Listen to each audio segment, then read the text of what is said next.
Gracious God, let the words of my mouth and the meditations of our hearts be acceptable in your sight, we pray. 아멘. 2주 전처럼 제가 영어로 먼저 설교를 하고 그 다음에 한국어로 설교하겠습니다. I'd like to invite you to think about those who made a difference in your life so that when you think about your events in your life, you think about before you met the person and after you met the person. Those who are teachers, mentors, and people you met in the church as well. For me, as I was preparing for the sermon today, I was thinking about one of the ESL teachers I met in 1976. She was an Irish Canadian, and she was relatively young. And through meeting Mrs. Walker, I've learned a lot about English culture, especially Irish, as well as what it is to pursue studying. And she also shared with us a bunch of teenagers from outside of Canada trying to learn the language to survive. She said that she was one of the first ones from her family to go to a university. And it was through meetings like her that I learned about pursuing studies and continuing to learn about one another rather than simply getting the knowledge. So if you were to take some time to think about those you meet, what are the kind of things that you would like to share with them? What would you say to them? And what are the kind of memories do you have? And the question is, all those things that you have received from them, how do you continue to share those things that you have received with those that you meet in the future? The passage that was read today, most of us, it's easier to simply think that this happened about 2,000 years ago at an event or few events. But what if we listen to the words in this way, that these were core values that Jesus and his disciples and the communities after the death of Jesus simply began to share. So when they thought about their own life and ministry, these were the 8 values through which they could discern about their own faith and their own life. During the time of Jesus, there are a lot of similarities between what happened to the Jews and Hebrews during the time of Jesus and what happened to Korean Peninsula throughout the history. Jesus was one of those colonials, while Roman Empire basically talked about Roman peace, Pax Romana, as in peace for the Romans, as if their peace will guarantee peace for everyone. The colonials had a very different experience. Roman peace for them was brutality, violence, and the kind of life that they had to sacrifice for somebody else. And there were so many prophets and teachers who began to speak about freedom and liberation, sometimes through violent means, sometimes through the words which will change people's attitude. And a young rabbi arrives, and he begins to talk about 8 blessings, the kind of things that we experience in our own life. But rather than simply telling people to get those, he begins to turn the message around and share the message in a different way. For those of you who are poor, you will be a source of blessing.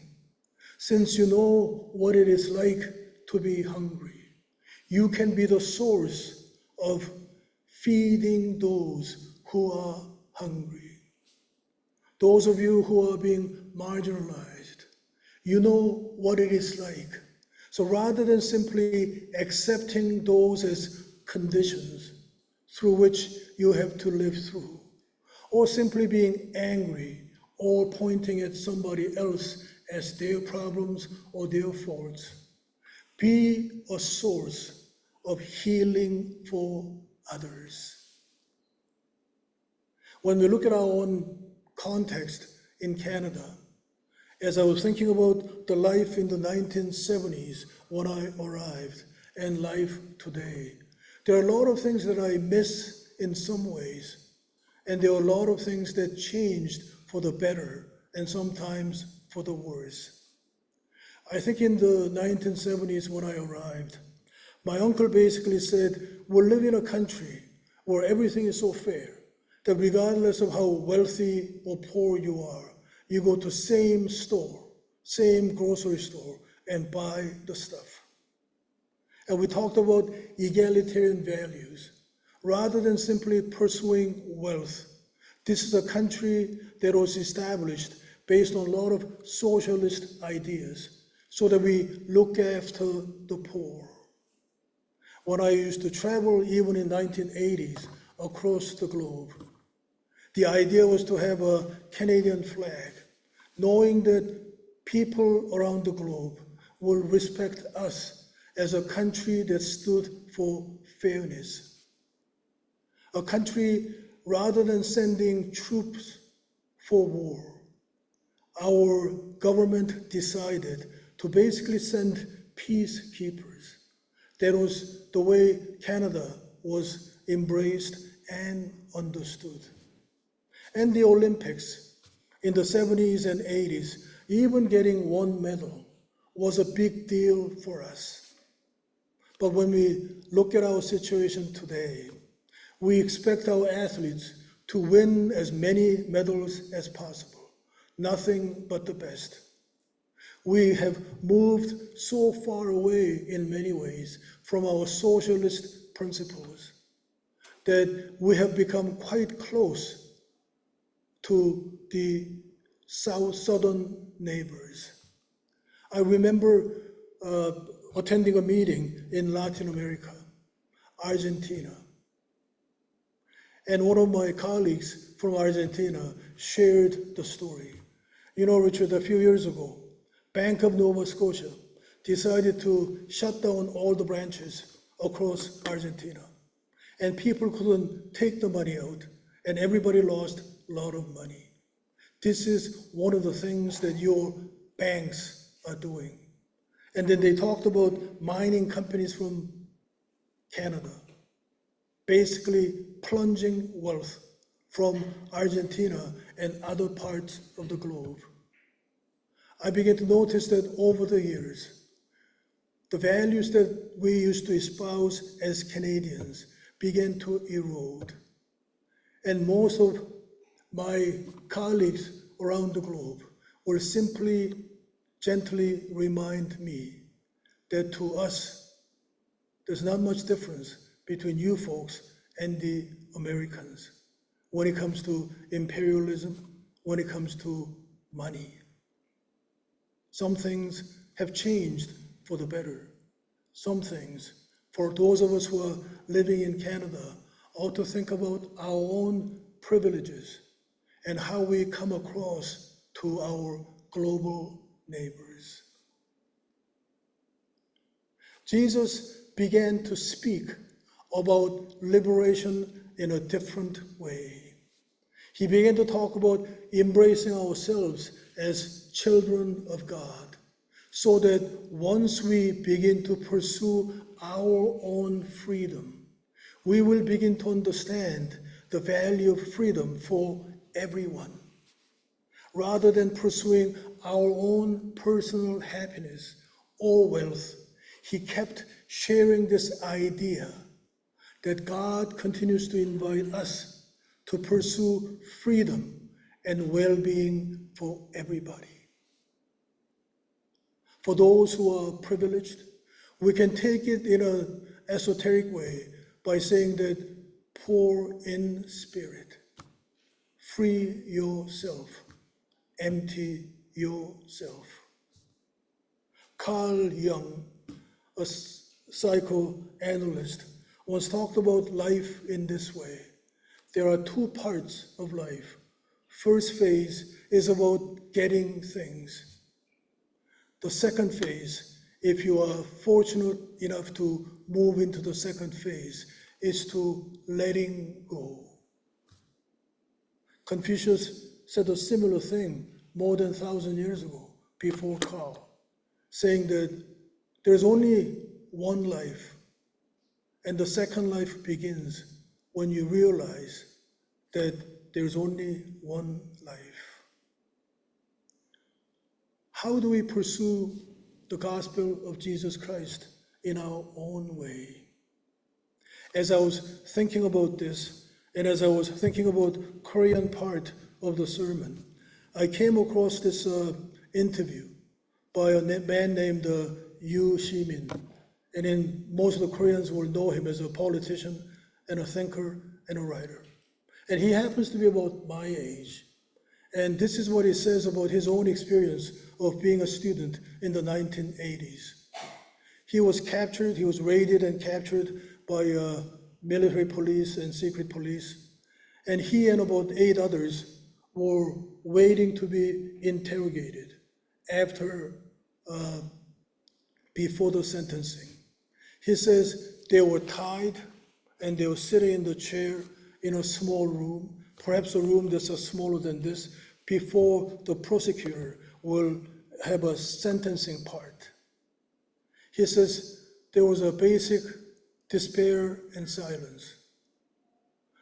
And while they were waiting, while the guards had guns to guard them, somehow a butterfly flew into the room.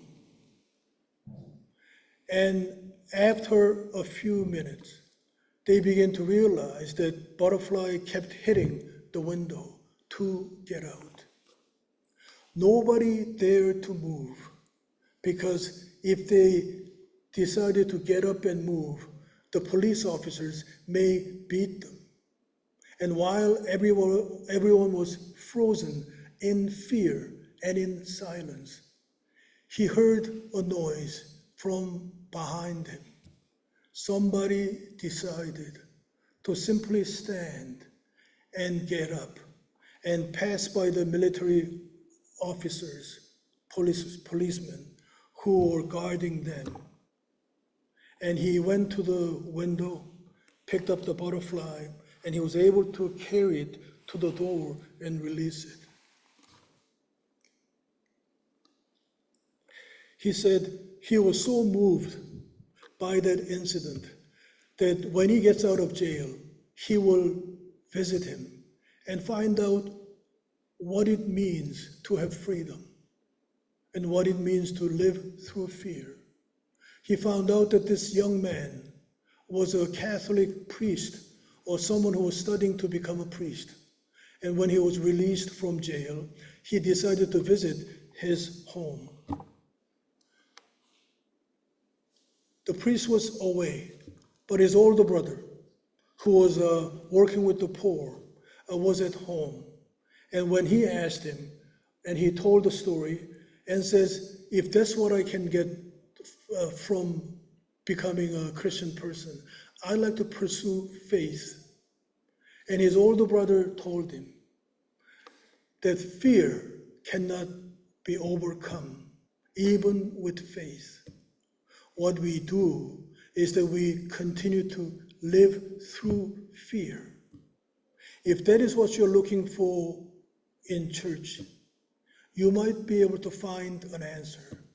But if you think you can live without fear by having faith, you may fail from that quest. As we think about the words of Jesus, about liberation of Korea, about all those things that we seek, perhaps one of the things that we can pursue is to become a source of those things that we are seeking. For those of us who are feeling lonely and feeling neglected, what if we turn ourselves around and begin to connect with those who are lonely and feeling marginalized. The kind of pains that we have experienced in our life. What if we turn around and become a source of those things that our neighbors are seeking? Because we know what it's like to be lonely. We know what it's like to seek love. More than 2,000 years ago, a young rabbi had a very simple message. Be the kind of messenger that you are seeking the message from. Rather than simply living in despair, be a source of hope. Rather than simply seeking compassion and complaining that nobody's giving us compassion, be that source of compassion. Amen.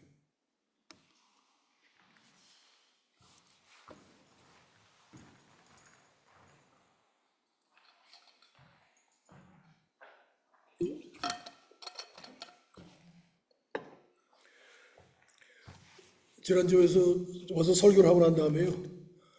2주 동안 한국 노래를 많이 들었어요. 그래서 좀 한국말이 좀 기억이 좀 많이 나게. 근데 기억나는 것은 수고나 한문밖에 기억이 안 나서 얼마나 도움이 될지는 모르겠습니다.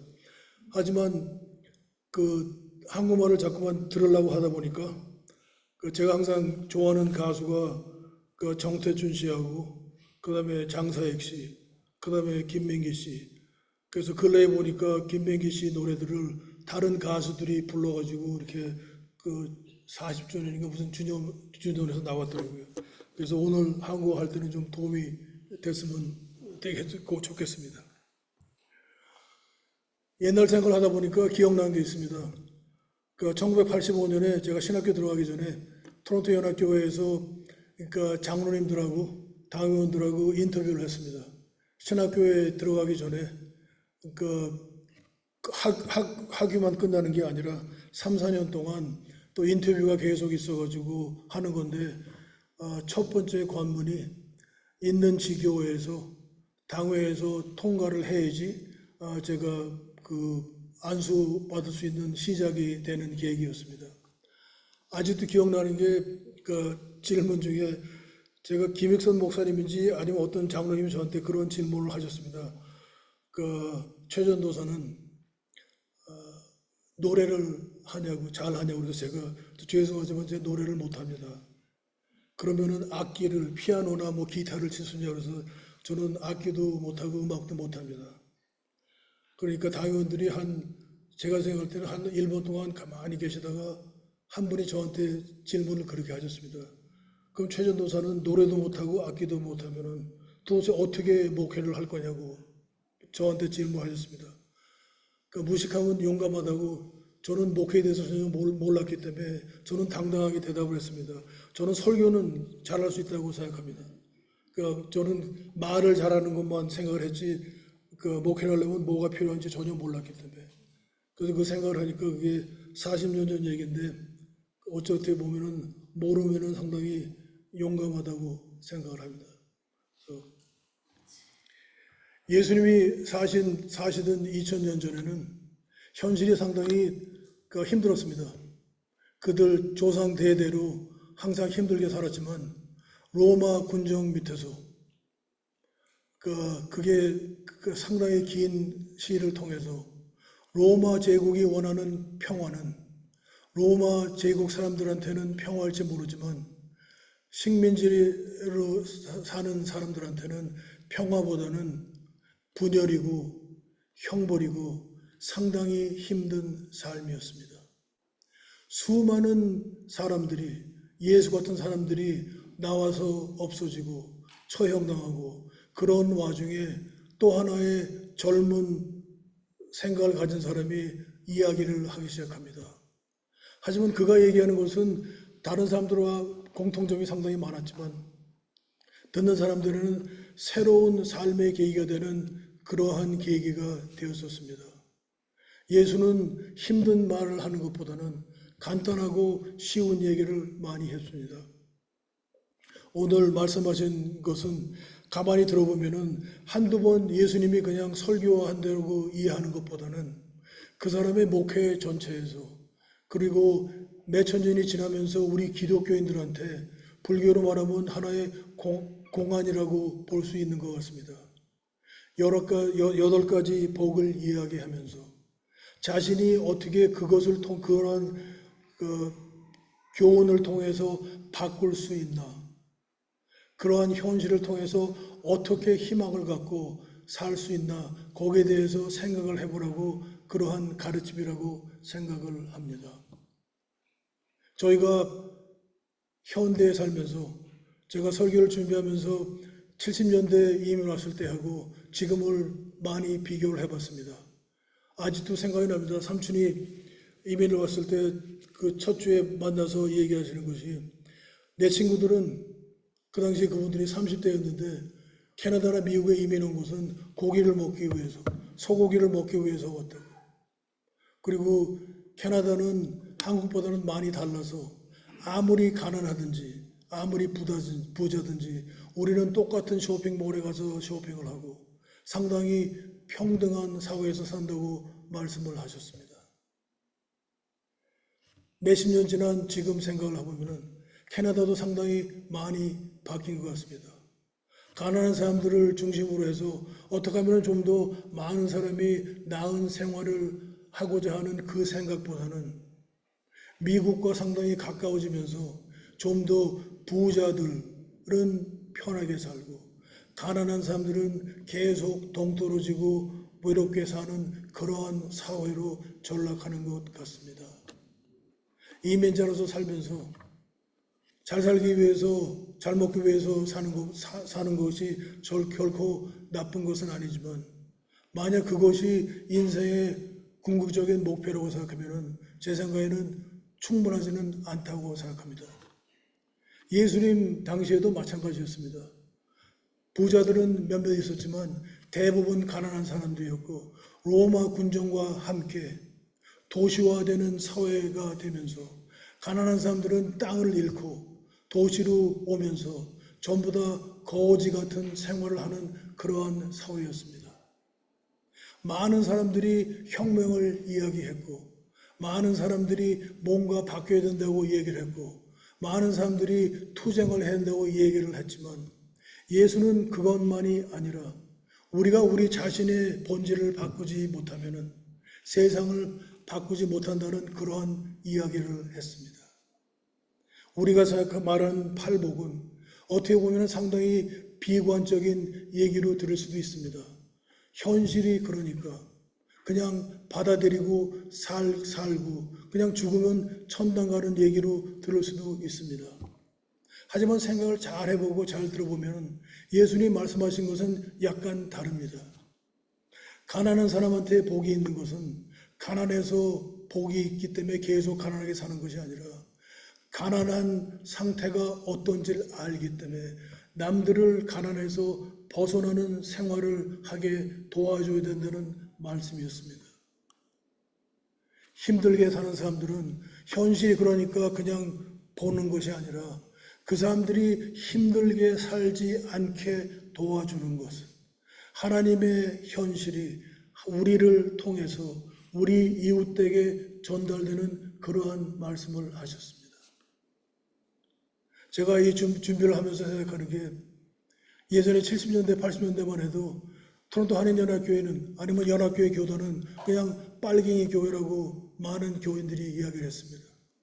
시간이 지나고 난 다음에 한국이 군정에서 벗어나고 나서 아직도 답답한 것은 특히 예수 믿는 사람들은 무조건 믿고 죽고 천당 가는 것밖에 얘기를 하지 않기 때문에 현실에 전혀 도움이 되지 않고 사람의 삶에 도움이 되지 않는 얘기를 계속 하는 것에 대해서 실망이 크다고 생각합니다.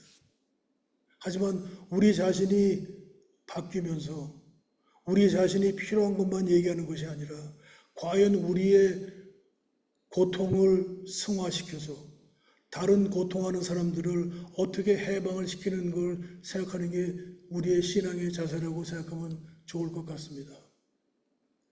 해방이니까 좀 모험을 하겠습니다.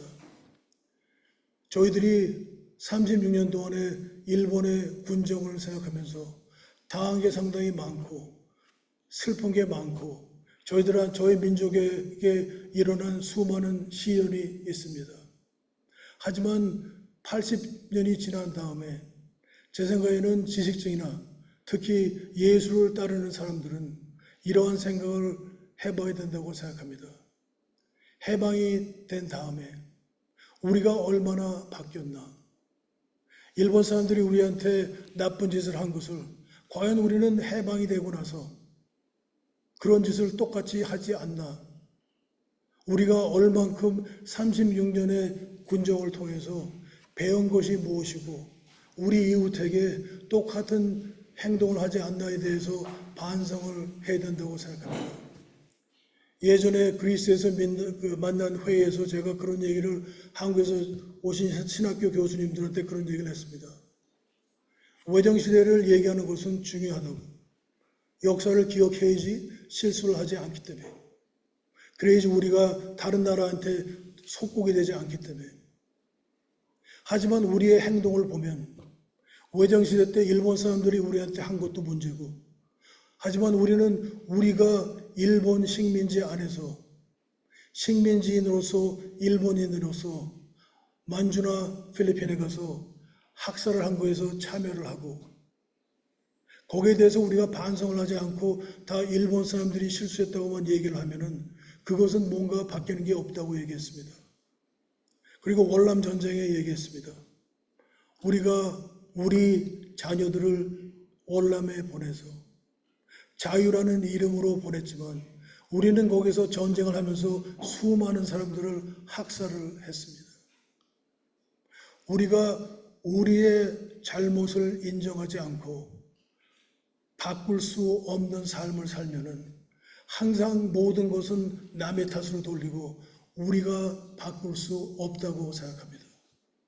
예수님은 제 생각엔 그러기 때문에 무조건 투쟁만 얘기한 것이 아니라 우리가 항쟁을 하면서 우리의 독립을 이야기하면서 하나님에 대해서는 신앙을 얘기하면서 우리 자신이 하나하나 바뀌지 않으면은 우리가 지금 손가락질을 하는 나쁜 사람들의 행동을 똑같이 하기 때문에 그것을 바꿔야 된다고 말씀을 하셨습니다. 제가 70년대, 80년대 토론토 연합교회를 생각하면은 그곳은 하나의 지식층들이 생각할 수 있는 기회를 주는 장소였고 예수를 믿는 것이 무조건 천당 가는 얘기를 하는 것이 아니라 얼만큼 현실적으로 우리 자신이 바뀌고 우리 이웃에 대해서 뭔가 나은 삶을 살게 하는 것을 생각하고 서로 이야기하고 논쟁하고 그리고 실천하려고 노력하는 장소였습니다. 예수를 믿으면서 이웃을 생각하지 못하는 것은 큰 실수라고 생각합니다.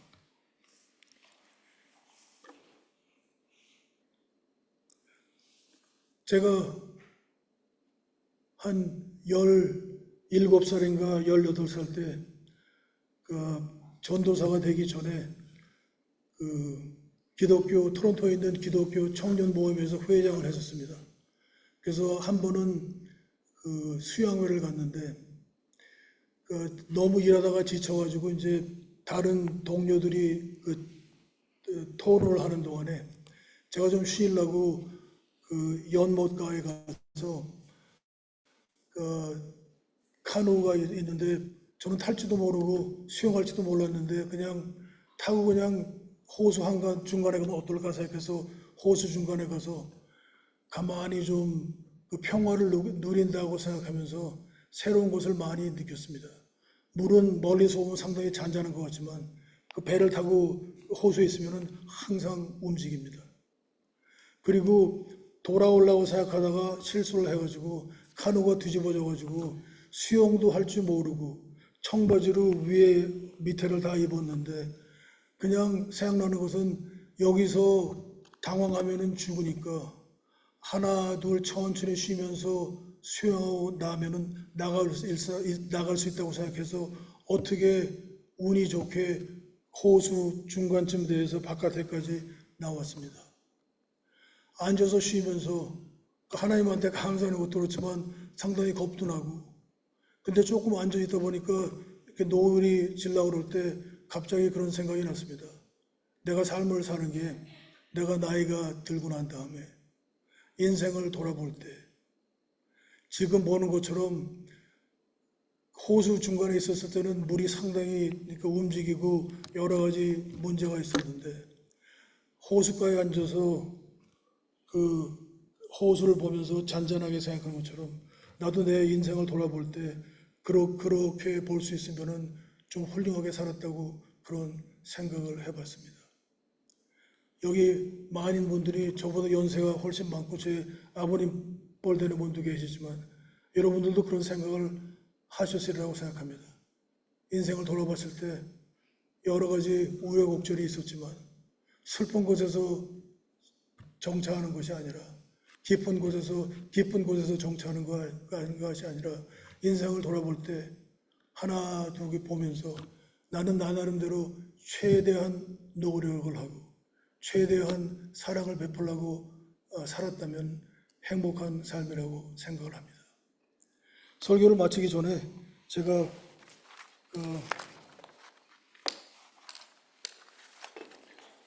여러분들이 아실지 모르지만 시를 하나 생각했습니다. 제가 볼 때는 어떻게 보면 축도가 될 수도 있고 여러분들한테 하나 나누고 싶어서 준비했습니다.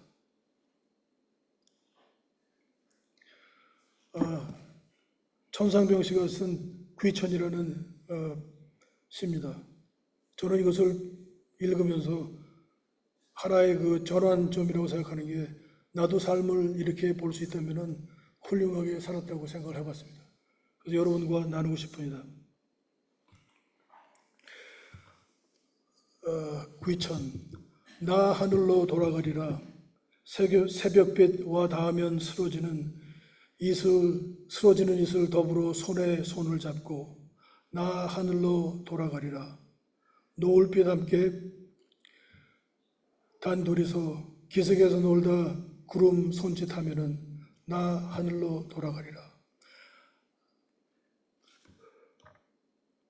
아름다운 이 세상 소풍 끝내는 날 가서 아름다웠다고 말하리라.